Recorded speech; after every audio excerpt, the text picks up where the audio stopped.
fës ci suñu ay journaux tey ñu daal di choisir comme d'habitude Walf Quotidien Rewmi Quotidien lii di Enquête Vox Populi Tribune ak itam lii di L'Exclusif te mu leer ka ni loolu yëpp daal daf ko wax soopu la jéeri moom ndeysaan lépp lay cas yëpp lay bëgg di traité dañu koy dooree ak Walf Quotidien ñoom tey ñu daal di fësal ci seen une affaire Petro-Tim Aliou Sall attendu devant le juge aujourd'hui mu mel ni nag Aliou Sow coow li fayagul ba tey ci wàllum lii di affaire Petro-Tim tey jii nii Aliou Sall war na daal di demaat daal di wuy ji ci boobule dossier. Oui coow gi du mënul fay parce que il faudrait que concernant cette affaire Petro-Tim que sénégalais ñu mën a gindeeku par rapport à cette histoire donc de pétrodollars à milliards donc coow gi mënagul fay yàlla dafa def ni pour clôturer seen investigation yi ñu doon def ak enquêteurs yi ñu doon gëstu yi ñu doon def ci ñi nga xam ne ñoom ñooy la ñu xalaat ni ñoom ils sont concernés par cette affaire-là Petro-Tim donc ñii ku mel ni Aliou Sall après son oncle donc Abdoulaye Timbo maire de Pikine donc Aliou Sall moo ñëw pour tëj mbir mi amaana xëy na après on verra bien këyit bi bu ko procureur téye ces enquêtes là dinañ xam exactement mbir mi fan lay mujj est-ce que dina am suite il y a Franck Timis aussi dinañ ko consulter aussi moom personnellement peut-être ou alors son représentant certainement parce que Timis Corporation ki koy représenté forcément mu ngi Sénégal donc après Aliou Sall et puis loolu mooy clôturer mbir mi et puis on verra bien la suite évidemment je crois que ce n'est pas forcément une grande titraille ce matin qui pourrait éventuellement tenir un petit peu en haleine les Sénégalais donc c'est une suite logique suite logique là quoi Aliou Sall mooy mujj et puis après il y a un représentant ou alors Franck Timis ou son représentant donc de Timis Corporation qui viendra et puis bu boobaa ñu clôturer mbir mi après procureur moo xam lu muy def kayit yooyu yëpp information yi mu ci jot lan la ci nar a def mais je pense que ni la montagne aura bien par la suite accouché d'une toute petite souris.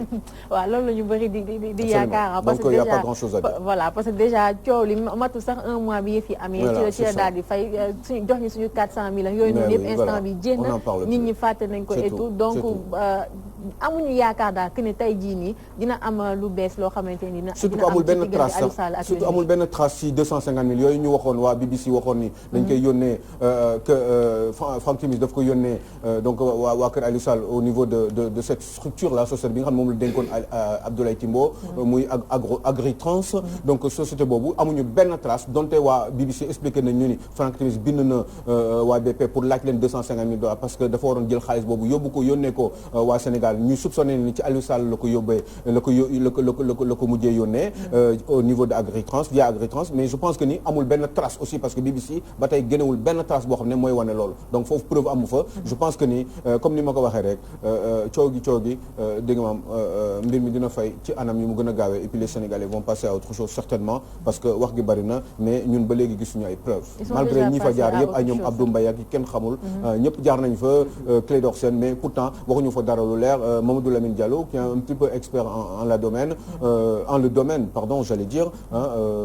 forcément ça pose un problème parce que ba léegi leeraluñu amuñu dara leer mbir mi leen kese na mooy 250,000 la ñuy wax fi mu toll nii waxuñu affaire de contrat yeeg demee noonu 250,000 yegg na Agritrans waaw wala déet apparemment il y a aucune forme de traçabilité donc je pense que on va finir par passer à autre chose et puis certainement ñu gën a privilégier les intérêts donc des Sénégalais. Mais est-ce que c'est normal est-ce que c'est ak coow li yëpp ak wax bi yëpp Aliou Sow est-ce que vraiment c'est pas pour sonnal Sénégalais yi tappale yi ñuy def il faut ñu bàyyi accuser nit pour accuser rek pour def le buzz. Voilà. Il faut qu'on arrête. dégg nga il faut qu'on ñu nekk di liggéey. dégg nga doo jóg di accuser ñoo juge bi woo la nga naan na ma juge bi woo na ma naan boo demee foofu boo demee foofu sax am na sax ñoo xam ne dañ fa dem sax di lox. dañuy sóob rek. di sóob et puis bu ñu demee bu ñu si boole des gens comme Clédor Sène. waaw je ne comprends pas. waaw vraiment lan la mën a wax quoi. non il faut arrêter waay. billaay en tout cas perdre loo nañu suñu temps pour du rien loo xamante ni rek chaque fois c'est comme ça. ñu doon xaar ñu indil ñu ay preuves ñu dem. di xoof comme ni nga coach waxee tout à l'heure dañuy daal di jël Aliou Sow réew mi quotidien ñoom aussi ñu fësal ci seen une tey lu am solo muy audience chez Wade le pape du Sopi et Madické officialise leur réconciliation mu mel ni démb ki nga xamante ni mooy ancien président Abdoulaye Wade ak maître Madické Niang gise nañ daal di juboo ginnaaw bi nga xamante ni sax le khalife général des Mourides moo ko sàkk woon ci ñoom ñaar. waaw c'est un peu gênant. Parce que Abdoulaye Wade monsieur que je respecte. newoon na Macky Sall. Madické pourquoi je dis Macky Sall. newoon na. est-ce que du rendez-vous bi. Madické Niang newoon na Madické Niang. daf ma jam paaka ci suma ginnaaw maanaam ci nasaraan daf ma poignardé loolu Abdoulaye Wade waxoon. te man xaw ma nan laay def ak ki ma poignardé man ki ma poignardé man ki ma jam paaka ci ginnaaw man xaw ma nan laay def après bu ma tanee ba jóg taxaw di ko xool amaana du ma fayu mën naa bañ a fayu waaye pour toogaat juboo ak moom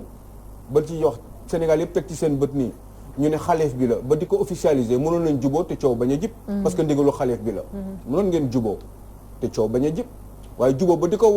ko wane nii ba wane ni politiquement da nga nar a continuer encore pour liggéey ndoo ensemble dellu na ci Pape Diop aussi c'est pareil donc ñi ngi jéem a rassembler au même moment Omar Sarr bi nga xam ne pendant que c'était très dur au départ nañu waxante dëgg te yàlla tax Omar Sarr juróom-ñaari at yi Abdoulaye Wade ak nu mu mënti demee erreur bu mu mënti def man xamuma Omar Sarr waroo ko woon toroxal à ce point là parce que juróom-ñaari at def nga ko coordonnateur wu parti bi def ko secrétaire général adjoint mu téye la parti bi affaire bi bu mu méttee pendant ñetti at pratiquement yow nekkoo ci dëkk bi président Abdoulaye Wade kon boo xulowee ak sa njaboot sang bi Wade da nga war a góorgóorlu ba fexe ba jubalee ñëpp mais pas nga au moment où ngay dàq ñoom Omar Sarr ak ñoom Babacar Gaye ak ñoom maître Amadou Sall au moment boobu yaa ngi juboo ak Abdoulaye Wade yaa ngi juboo ak Madické Niang ak ñoom Pape Diop nga xam ne yàq nga leen lu nekk ci landerneau politique bi. Je crois qu'il y a un problème peut-être que âge bi la je reste persuadé que vous êtes un des hommes les plus intelligents justement et les meilleurs dans le monde ci wàllu stratégie ak yooyu président Wade. mais là je crois que boo jéemal jubóole ñëpp dajale leen ñu jéem a seet kan moo leen di jiite pour gën a am chance pour mën a téye réew mi ëllëg. après Macky Sall si loolu nga war a góorgóorlu mais pas di bedd ñenn ñi ñoom Babacar Gaye nag aussi il faudrait que ñu xam benn affaire en tout cas mooy décret bi leen fi téye woon indi woon leen téye leen fi pendant autant de temps ak ñoom Omar Sarr bien évidemment décret yooyu moom moo leen fi dindi te ñoom ñoo ko jagleel Abdoulaye Wade depuis 1974 décret boobu moom moo jox dooleem Abdoulaye Wade parce que Abdoulaye Wade am na droit def lu ko neex dans ces statuts là au sein du parti démocratique sénégalais donc je pense que ni góorgóorlu leen ngeen muñ ngeen neexalante parce que yéen bu ñu leen xamee yéen tamit Sénégal yëpp di leen dégg c'est à cause de Abdoulaye Wade bu ñu xamee ay ñoom xale bi Gaye Babacar maire de Dieumbeul aussi ba teg ko numéro 2 mu topp ci ginnaaw numéro 3 peut-être topp ci ginnaaw Karim Wade c'est parce que décret boobu moo ko fi teg aussi décret boobu moo leen fi tegoon donc moo tax boo leen di bind ay këyit bind ay statut dans un parti politique ca njëlbéen ngeen di réfléchir parce que bu fekkee ni da ngeen waxoon ni Abdoulaye Wade était la seule constante et qu'il y avait personne d'autre que vous tous vous étiez des variables je pense que ni aujourd'hui war ngeen mën a assumer loolu jusqu'au bout bu fekkee ni Abdoulaye Wade jël na une décision pareille aussi injuste soit-elle mais Aliou Sow nga foog ne jamono ji ñoom libéraux yi nekkuñu tamit di fowee suñu xel li tuuti parce que li nga xamante ni wax nga ko fii léegi muy président Abdoulaye Wade li mu defal ñoom Babacar Gaye ak bi mu xuloowee ak kii di Madické Niang aussi doon nañ ko wax ñu naan ak Madické li mu defal président bi nga demee ba nga xamante amatul dara moo ko héberger këram et tout tey jii ni gisaat nañ la ñu ñëwaat ànd donc on peut s'attendre à ce que aussi après mu tourné daal di jubawaat ak ñoom Omar Sarr ak Babacar Gaye ak yu ni mel mu mel ni instant bi ni ñoom libéraux yi am na daal ay pions yi ñuy teg nekk di fooyee suñu xel yi wala am na lu ñuy préparer pour li nga xamante ne mooy prochaine échéance yi waaw xam balaa ngay tontu foofu rek balaa muy tontu bu may wax ni politicien bu leen gëm politicien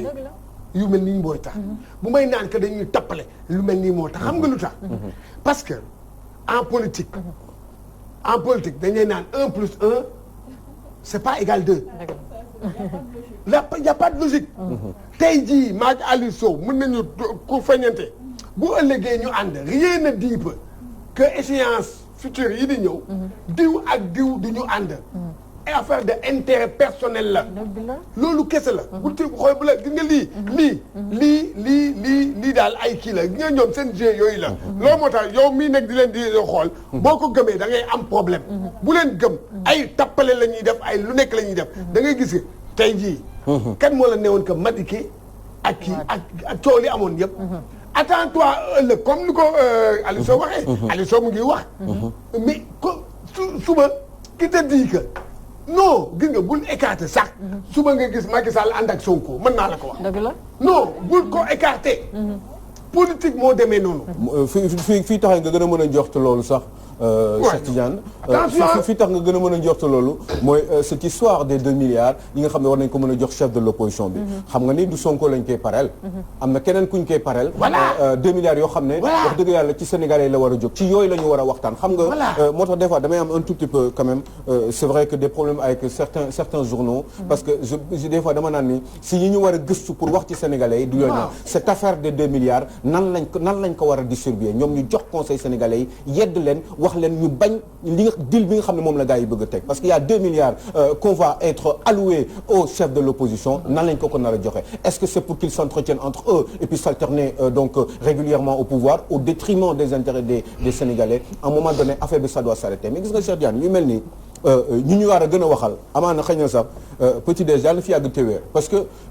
quand même on essaie de joindre l'utile donc à l'agréable parce que ñi ngi jéem a waxtaan ak sénégalais yi waxtaan ak ñoom di yeddante pour xam exactement lan mooy vérité profonde par rapport au fonctionnement de ce pays quant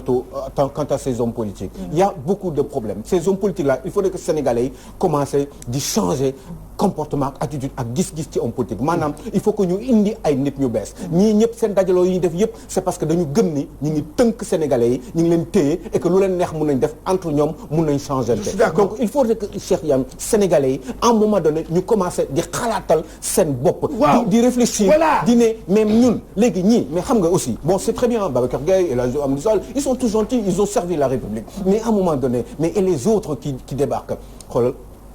Sénégal 70% des Sénégalais moins de 35 ans 70% boo jëlee Sénégal bu dee fukk lañu juróom-ñaar yépp Sénégalais yi amuñu fanweeri at ak juróom hommes politiques yi dans leur moyenne ils tournent autour de 55 ans et plus pratiquement 60 ans dans la moyenne des hommes politiques mais comment vous voulez fonctionner ce pays là ñi ngi tënk ay doomu aadama yaa ngi wax soña affaire employé ak yooyu pourquoi ils ne réfléchissent pas à ce niveau là pourquoi duñu jéem a gëstu réfléchir journalistes yi aussi jéem a am complicité ak ces populations au lieu d'avoir la complicité avec ces hommes politiques yi nga xam ne des fois ñoom ñoo leen di yor ñoo leen di toppatoo ñoo leen di yox yenn moyens yi ba ñuy tourner xelu sénégalais pour wax leen loo xam ne wax dëgg yàlla amul importance daje Macky Sall ak daje Abdoulaye Wade c'est bien d'en parler comme ça mais on n'a pas le droit d'insister là-dessus daje Madické Niang ak daje Pape Diop ak daje Abdoulaye Wade ce n'est plus important pour ñun Sénégalais vu l'urgence bi nga xam ne moom moo am dans ce pays-là chaque jour il y a des problèmes il y a des assassinats de partout démb rek waa Malika ñi ngi xeex di am ay nit yoo xam ne dañ leen fa rey ñu def ay manifestations c'est sur ça là di demander commissariat de police di jéem a pour rien que parce que c'est une sécurité la ñu mettre en jeu donc il faudrait qu'à ce niveau-là qu'on puisse en parler di ci échanger pour mettre la pression sur ces hommes politiques là qui ne sont en rien capables de faire avancer ce pays parce que finalement ñoom li leen intéressé mooy seen intérêt crypto personnel ñoom ñëpp seen doom yaa ngi bitim réew billaay wallaay taalaay dëgg la ñoom ñëpp seen doom yi ak seen i jarbaat yi ñu ngi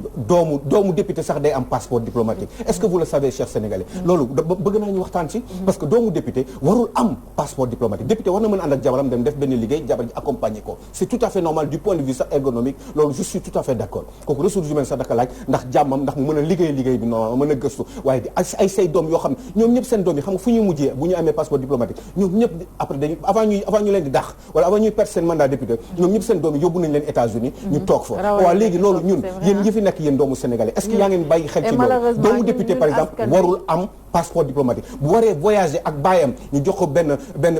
un ticket de service parce que ce sont des idées pour mu permettre ko comme un visa boo xam ne temps bi ñoom ñuy toog foofu temps boobu lañ koy defal mu dellu soit warul am passeport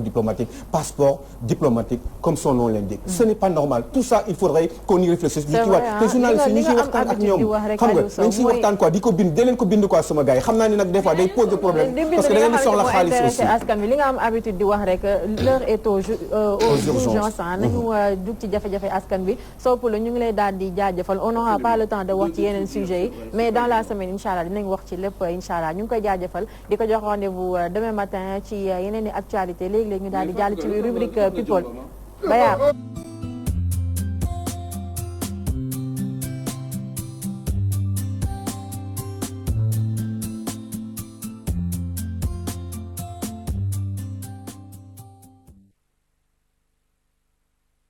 méchant c'était quand tu nous tiens mais am benn problème. non Ibrahima Fall.